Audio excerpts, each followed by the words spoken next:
Hello there, I am Zero the Painter, and this is Oscar the Pug. Join us as we dive into a world where creativity has no bounds. We will explore a mesmerizing collection of my drawings and paintings, each picture telling its own enchanting story. In this binge-worthy video, you'll witness the fusion of art and narrative. Each piece has its own story. Get cozy, grab your favorite snacks, and prepare to be inspired as we embark on this artistic adventure together. So now let's unleash the art and stories. Why lemons?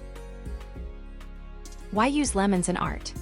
Have you ever seen a lemon in a painting and wondered, why lemons? Lemons are a favorite subject for still life paintings.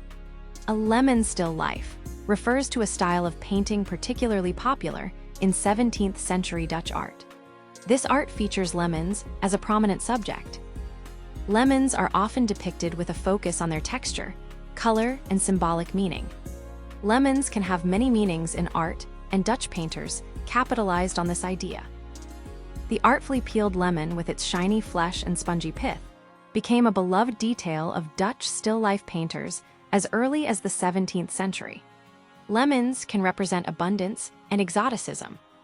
The lemon, a relatively rare and expensive fruit in the Dutch Golden Age, symbolized wealth or abundance, and the import of exotic commodities by Dutch shipping and trade. Lemons can represent vanitas, by illustrating the fleeting nature of the lemon's beauty and the potential for decay. Sliced or peeled lemons, along with whole uncut or unblemished lemons, could be interpreted as a vanitas, or a reminder of the transient nature of life. Some scholars suggest the peeled lemon could also symbolize time passing or even fidelity due to Catholic traditions. Lemons can also represent illusionism. Dutch artists meticulously rendered the textures and surfaces of the lemons, creating an illusion of realism. Lemons add to composition.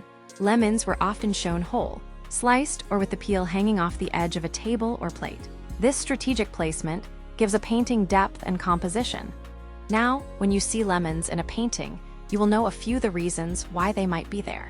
Have you ever painted a lemon still life? If you enjoyed this video, please leave a comment. We would love to hear what you think.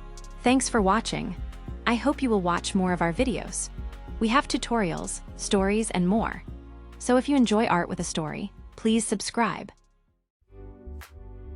Join me as I take on the challenge of creating the perfect slice of pizza that's not just delicious, but a true work of art.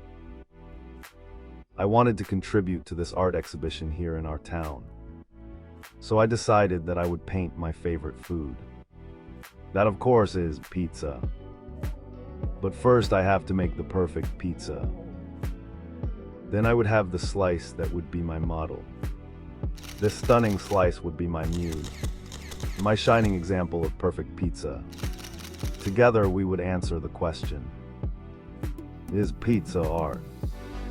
I've always wondered, can a slice of pizza be more than just a meal? Can it be a form of art? A beautifully crafted pizza can evoke emotions and inspire creativity. And pizza always brings people together. I mean, just look at the Ninja Turtles. Heroes in a half shell live on pizza. But what makes a slice of pizza truly perfect? Not just in terms of taste, but also in terms of aesthetics. When it comes to creating the perfect slice of pizza, one of the biggest challenges is balancing flavor and visual appeal. You can have a pizza that looks amazing, but tastes terrible, or vice versa. It's a delicate balance that requires careful consideration of every ingredient. Every topping presents a unique flavor. Another challenge is that everyone's tastes are different. What one person finds appealing might not be the same for another. Then there's the issue of looks. How do you make a slice of pizza look visually stunning without overdoing it? I think one of the biggest obstacles is our own perception of what a perfect slice of pizza should look like. We're often conditioned to think that a perfect slice should be a perfect circle with symmetrical toppings and a uniform crust. But what if we throw those rules out the window and get creative with our pizza design? What if we use topping colors and textures to create a unique yet tasteful pizza? In the world of pizza art, the possibilities are endless. I started to gather some of the ingredients that can enhance the visual appeal of our pizza. Fresh herbs and vegetables can be used as texture and add a pop of color. Tomatoes, jalapenos, and olives are all full of color. While artisanal cheeses like truffle and goat cheese provide a unique texture and even more color. Next there is the assembly. We use the colors and textures to make the pizza a work of art. It's time to put it all together and see what happens. In the end, creating a perfect slice of pizza is not just about the ingredients or the cooking technique, it's about the experience. It's about taking the time to appreciate the little things, to get creative and to have fun. So what makes a pizza truly perfect? For me, it's the combination of flavors, textures, and presentation that come together to create a truly unique and immersive experience. Well, the slice is finished. What do you think of it? Wish me luck in the exhibition. Thanks for joining me on this culinary adventure. If you've got a favorite pizza style or unique topping combination, let me know in the comments below. And don't forget to check out my other videos for tutorials and more. See you in the next video.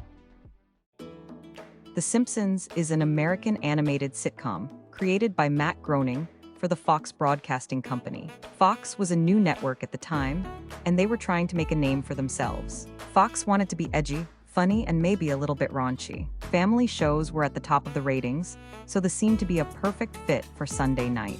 The main characters are a satire of a working-class family, consisting of Homer the dad, Marge the mom, Bart the brother, Lisa the sister, and Maggie the baby.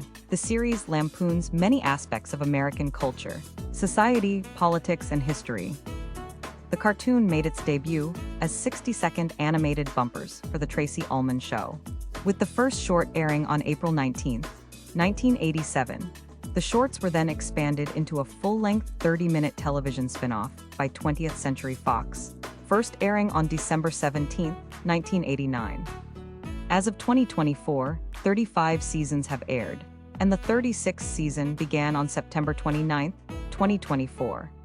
The series currently holds the record for the longest-running primetime sitcom in the U.S., running for 35 years and 36 seasons, as well as 3 seasons of shorts since 1989, and becoming the longest-running program on Fox. If you enjoyed this video, please click like and subscribe.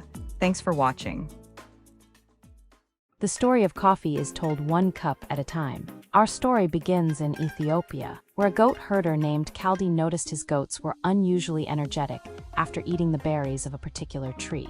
He then tried them himself and, feeling alert, shared this discovery.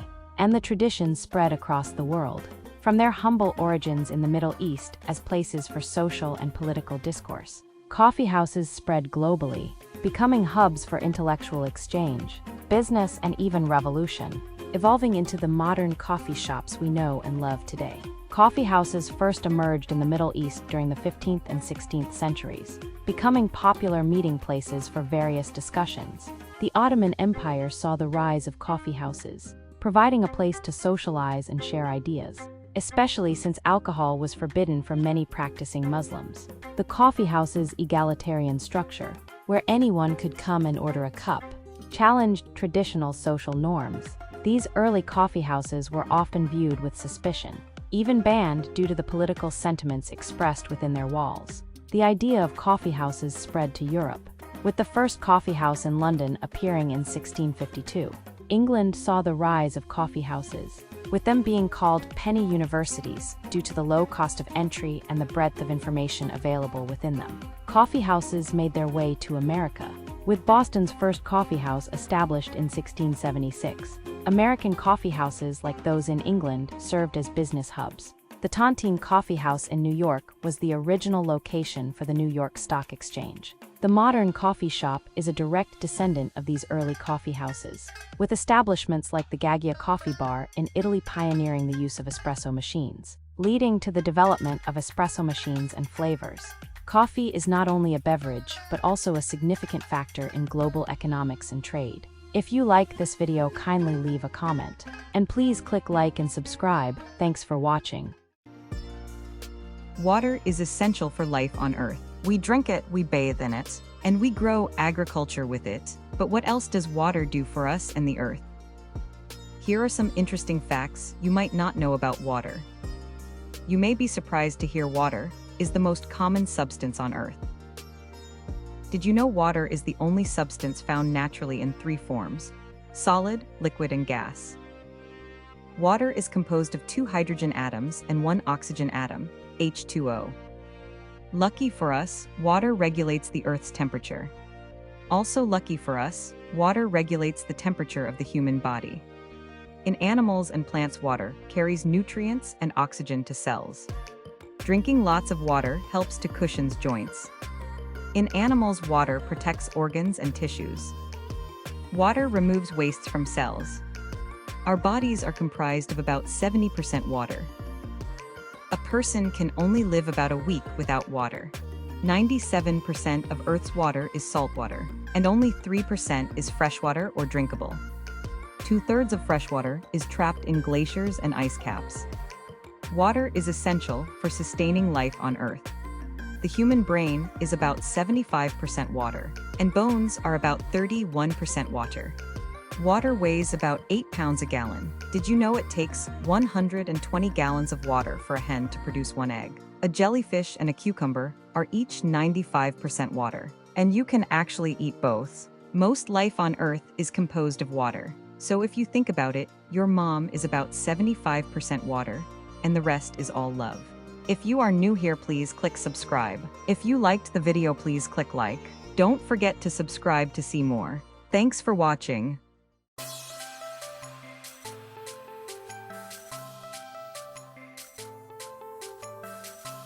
Headphones began as a way to free up the hands of telephone operators, evolving from bulky stethoscope-like devices to the portable personal audio devices we know today. Here's a more detailed look at the history of headphones. The earliest headphones emerged in the late 1800s, designed for telephone operators to allow them to keep their hands free while working. In 1859, a British telecommunications company called the Electrophone Company took headphones further by broadcasting music performances through phone lines. Listeners used a device that resembled a stethoscope with earpieces attached to a Y-shaped handle. Nathaniel Baldwin was unable to hear sermons at his local church, so he invented a prototype telephone headset that closely resembled modern-day headphones. In 1960, Koss introduced the first electrostatic headphones, called the ESP6, which was a groundbreaking design. Headphones evolved from large, bulky designs to smaller, more portable versions. This allowed for personal music listening. Before headphones, music was a social experience. The invention of headphones transitioned music into a more personal and private matter, by allowing people to listen to music in solitude. Today, headphones come in various forms, from over-ear to in-ear, with advanced features like noise cancellation and Bluetooth wireless connectivity. Do you use headphones? What type are your favorite? If you liked this video, please leave a like. And if you are new here, please click subscribe to see more videos like this. Thanks for watching and see you soon. Do you like to eat pizza? What is your favorite topping? This drawing will make your mouth water. Pizza originated from ancient flatbreads and evolved into a modern Italian dish. The word pizza was first documented in 997 CE in southern Italy. Flatbreads were popular with ancient Egyptians, Greeks, Romans, and Persians. The first pizzerias in Naples opened in the 18th century. Modern pizza originated in Italy in the 18th or early 19th century. Street vendors sold pizza that was cheap and easy to eat. Pizza was associated with poverty and was often denigrated by food writers. Pizza became popular with Allied troops stationed in Italy during World War II. Italian immigrants brought pizza with them to the United States. Pizza became a fast food after World War II. In 1889,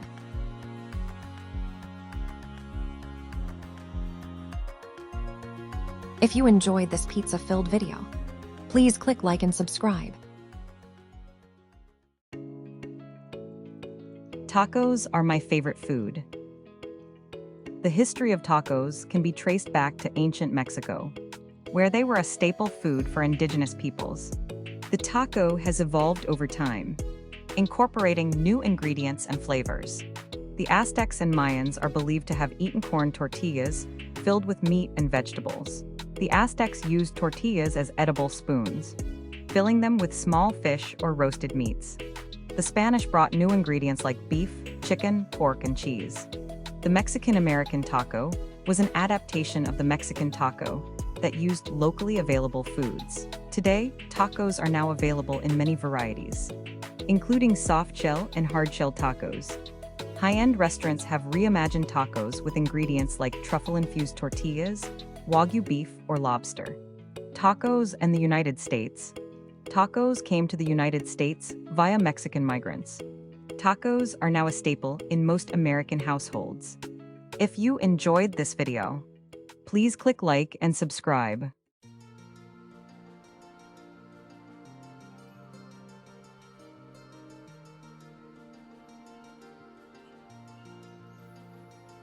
Have you ever heard the story of Milo, the monkey who learned to fly?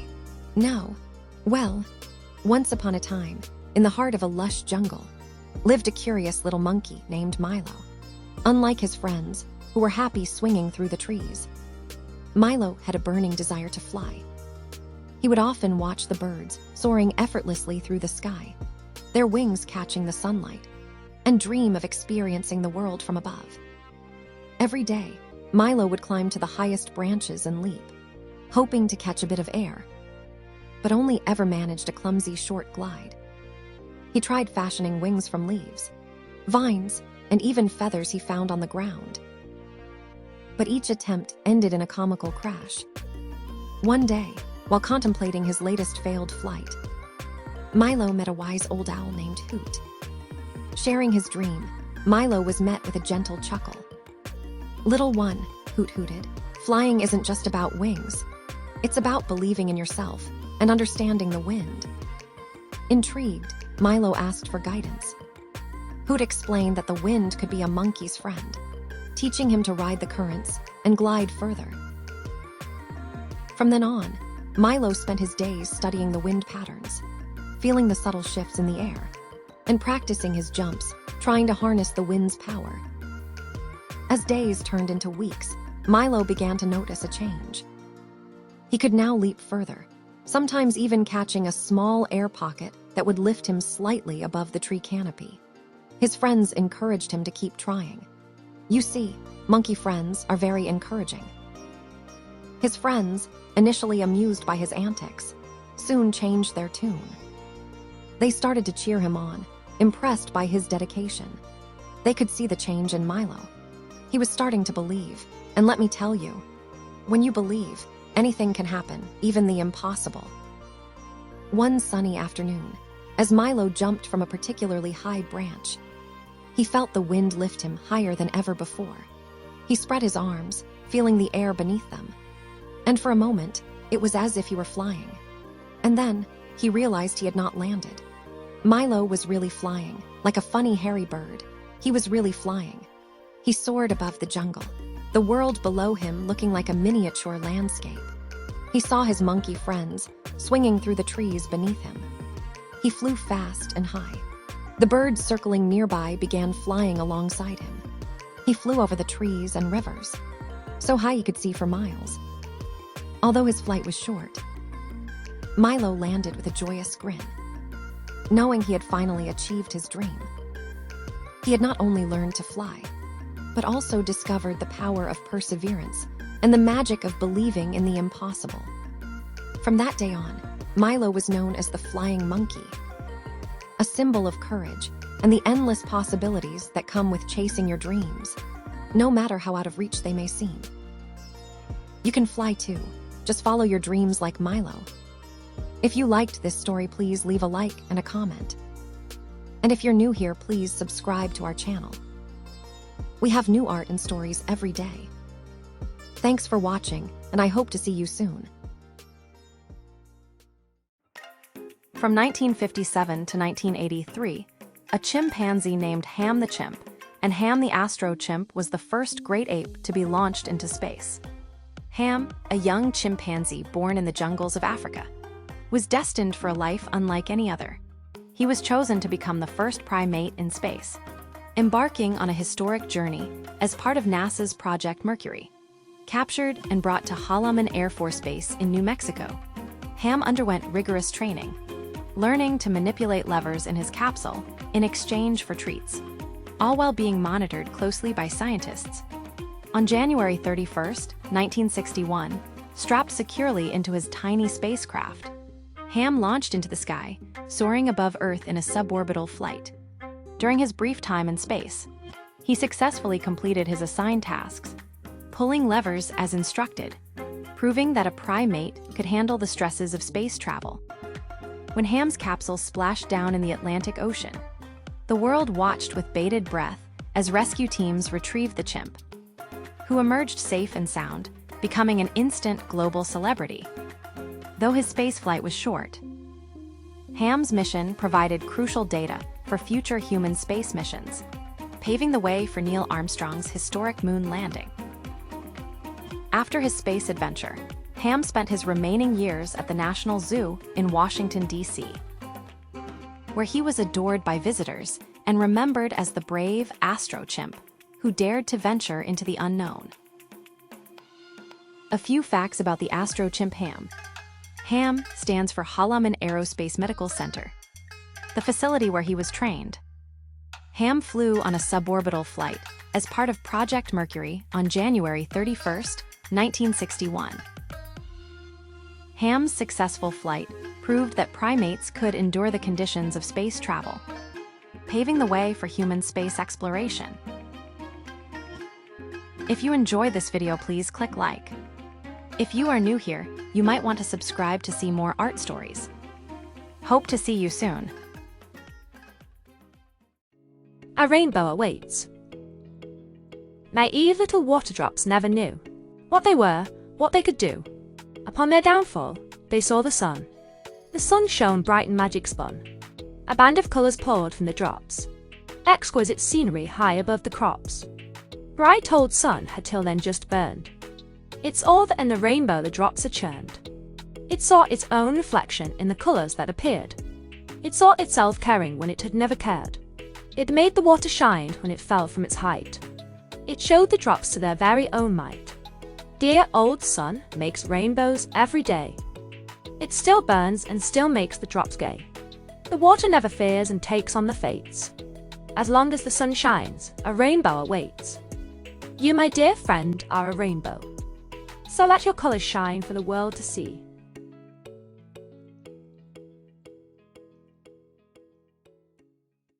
Frodo Baggins was a hobbit of the Shire in the late Third Age. Frodo inherits the One Ring from Bilbo Baggins and undertakes the quest to destroy it in the fires of Mount Doom.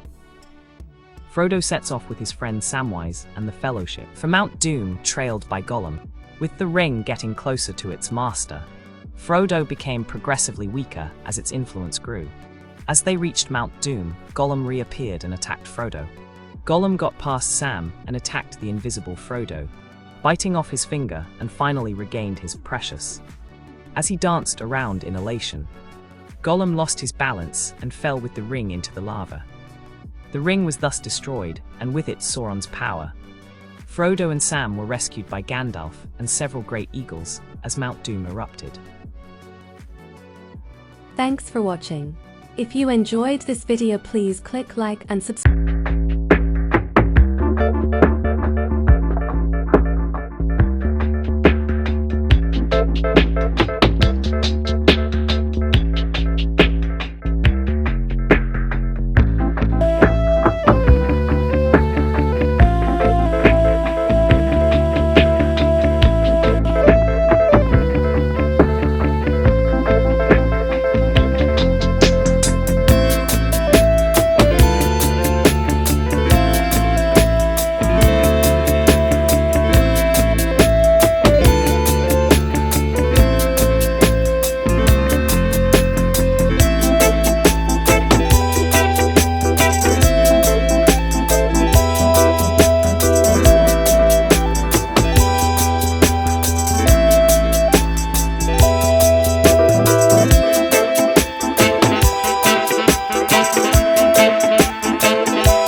get a drum as a toy for Christmas. Was one of the greatest innovators. The note and the right. It's a whole yard full of pans.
Yard full of pans.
of pans.